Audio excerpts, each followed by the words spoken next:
ہیں تو وہ ہمارے اکابر مشائخ، بڑی بڑی خانقاہوں میں بیٹھنے والے سجادہ نشین اور بڑے بڑے علماء جو مسند افتاء مسند قضاء پر فائز ہیں وہ ہیں۔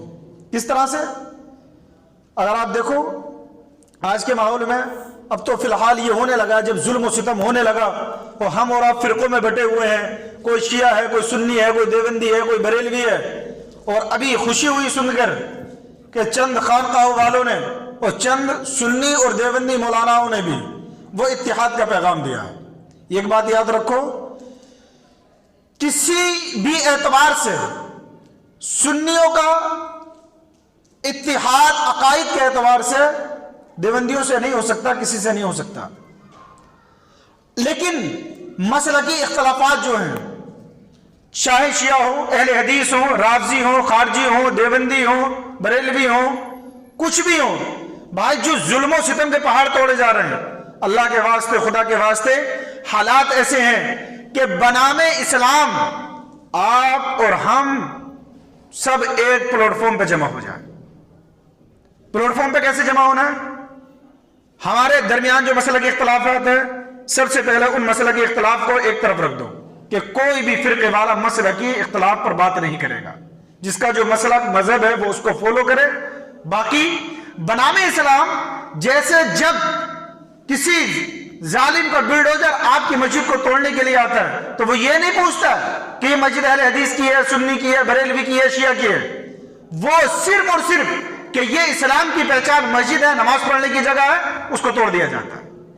جس طرح سے آپ کی بہن بیٹیوں کو مرتد بنایا جاتا ہے تو بہن بیٹی کو مرتد بنانے سے پہلے یہ نہیں پوچھا جاتا کہ تو اہل حدیث ہے، شیعہ ہے، سنی ہے، بریلوی ہے، کیا ہے، بلکہ اس کو صرف اور صرف مسلمان ہونے کی بنیاد پر مرتد بنا لیا جاتا ہے۔ جب آپ کے علماء کو جیلوں میں ڈالا جاتا ہے نا تو یہ نہیں دیکھا جاتا کہ یہ کون سے مکتبہ فکر سے تعلق رکھتا ہے، یہ نہیں دیکھا جاتا کہ یہ سنی ہے، دیوبندی ہے، اہل حدیث ہے، قادیانی ہے، رافضی ہے، خارجی ہے، شیعہ ہے۔ جس طرح سے وہ نہیں دیکھتے، ہوش کے ناخن لو، اور جو موجودہ صورتحال ہے، مسلکی اختلافات کو ایک طرف سائیڈ میں رکھ کر کے تمام مکتبہ فکر کے لوگ اسلام کے نام پر بنام اسلام خدا کے واسطے ایک پلیٹ فارم پہ جمع ہو جاؤ۔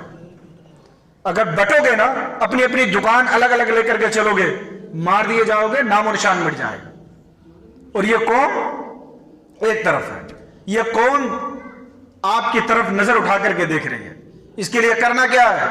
اس کے لیے کچھ زیادہ نہیں کرنا ہے، اس کے لیے آپ آج کل جس مکتبہ فکر میں بھی قاضی بنے بیٹھے ہیں، بھائی ہمیں چاند کی شہادت دینے والا قاضی نہیں چاہیے، صرف 29 کا ہوا ہے، 30 کا ہوا، وہ قاضی بنے بیٹھے ہیں۔ آج قاضی ایسا چاہیے جو مسلمانوں کے حق میں بول سکے، جو مسلمانوں کے اوپر ظلم و ستم کے پہاڑ دوڑے جا رہے ہیں اس کے خلاف آواز بلند کر سکے۔ صرف قاضی بن کر کے بیٹھے، کیا چاند کی شہادت دے دی، یہ کر دیا، وہ کر دیا۔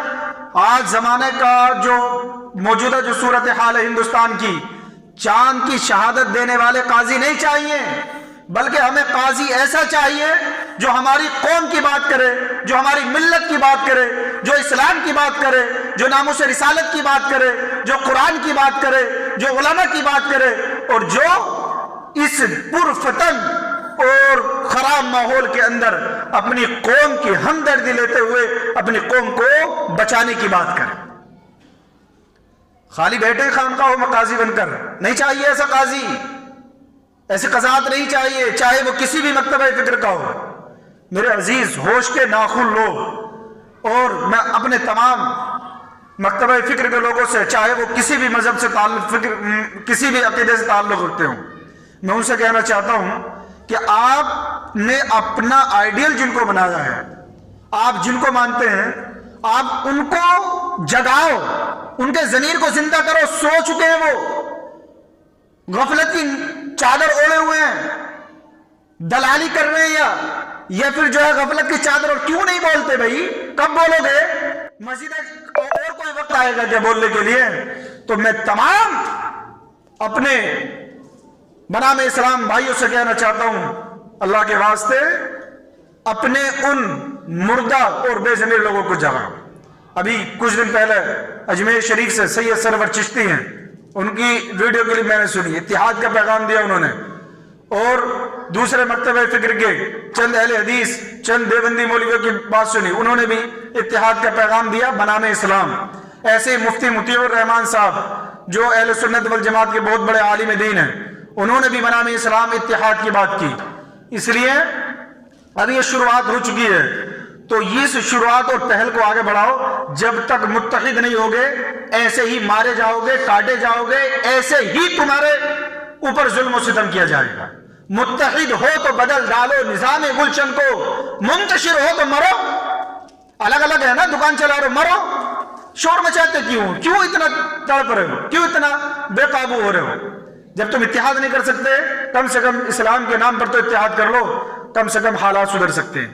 اس کی کئی صورتیں ہو سکتی ہیں۔ ہر مکتبہ فکر کا اپنے 2 یا 3 ایسے آئیڈیل اور اپنے ایسے پیشوا اور قائد کو کھڑا کرے جو حالات حاضرہ پر نظر رکھتے ہیں اور جن کی دور اندیشی ہو، اور سیاست، اہل سیاست سے ان کو پرکھ ہو، اور ان کو اپنے مسلک میں اور اپنے مکتبہ فکر میں ان کی مقبولیت ہو۔ ہندوستان کے اندر شیعہ اپنے ایک قاضی متعین کر لیں، سنی بریلوی اپنا قاضی متعین کر لیں، ایسے ہی دیوبندی اپنا قاضی متعین کر لیں، اہل حدیث اپنا قاضی متعین کر لیں۔